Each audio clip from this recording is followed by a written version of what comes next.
Impression du matin et du soir. L'Orient jaillit comme un fleuve. La lumière coule à longs flots. La terre lui sourit, le ciel s'en abreuve.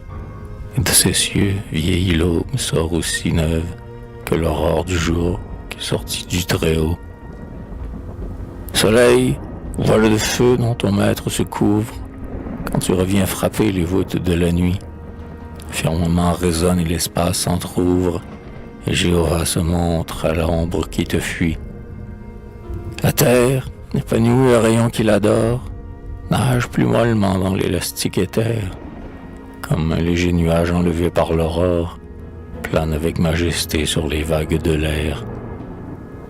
Les dômes des forêts que les brises agitent versent le frais et l'ombre et les cœurs des oiseaux, et le souffle plus pur des ondes qui palpitent, parfumant s'exhalant le lit voilé des eaux. Et des pleurs de la nuit le sillon boit la pluie, et les lèvres des fleurs distillent le rançon, et d'un simple léger l'homme aspire la vie, et l'esprit plus divin se dégage des sens.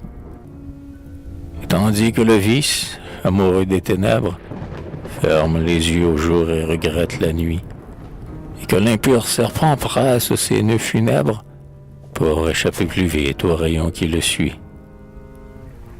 Celui qui sait d'où vient l'aurore qui se lève ouvre ses yeux noyés d'allégresse et d'amour. Il reprend son fardeau que la vertu soulève, s'élance et dit « Marchons à la clarté du jour ». Mais déjà les rayons remontent des vallées, et le chant des pasteurs, plus plaintif et plus lent, comme la triste voix des heures écoulées, comme le vent qui meurt sur les cimes voilées, semble pleurer en s'exhalant. L'œil, au flanc des coteaux poursuivant la lumière, sent le jour défaillir sous sa morne paupière. Les brises du matin se posent pour dormir. Le rivage se tait, la voile tombe vide, la mer roule à ses bords la nuit dans chaque ride, et tout ce qui chantait semble à présent gémir. Les songes menteurs et les vaines pensées que du front des mortels la lumière a chassées, et que la nuit couvait sous ses ailes glacées, descendent avec elle et voilent l'horizon. L'illusion se glisse dans notre âme amollie, et l'air, plein de silence et de mélancolie, des pavots du sommeil enivrent la raison.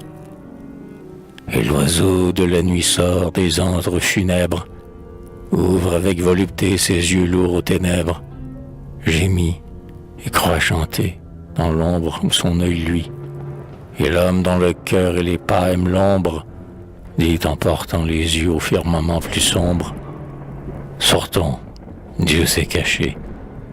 Sortons, voici la nuit. » Et la foule ressemble, en son bruyant délire, à ces aveugles passagers qui prolongent leur veille aux accords de la lyre et dansent sur le pont pendant que le navire de l'ombre et de la vague affronte les dangers. Mais nous, enfants du jour, qui croyons aux étoiles, nous qui savons l'écueil sous l'écume cachée, au hasard de ces nuits ne livrons pas nos voiles, sur le phare immortel veillons l'œil attaché. Rassemblons-nous, prions, pendant que le jour tombe, craignons la nuit, image de la tombe. Dieu seul tient la lumière et l'ombre dans sa main. Qui sait si, dans le vide de son vieux disque nage, le soleil de nos bords reprendra le chemin. Prions.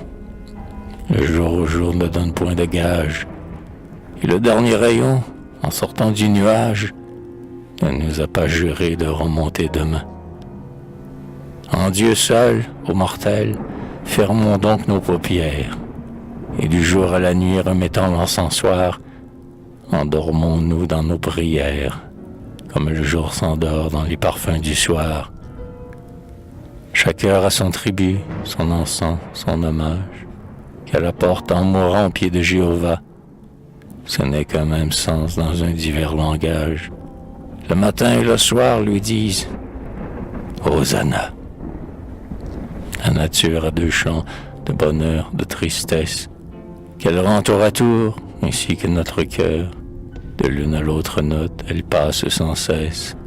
Homme, l'une est ta joie, et l'autre ta douleur. L'une sort du matin et chante avec l'aurore, l'autre gémit le soir, le triste et long adieu. Au premier, au second, le ciel répond « Adore ». Et de l'hymne éternel, le mot unique est « Dieu ».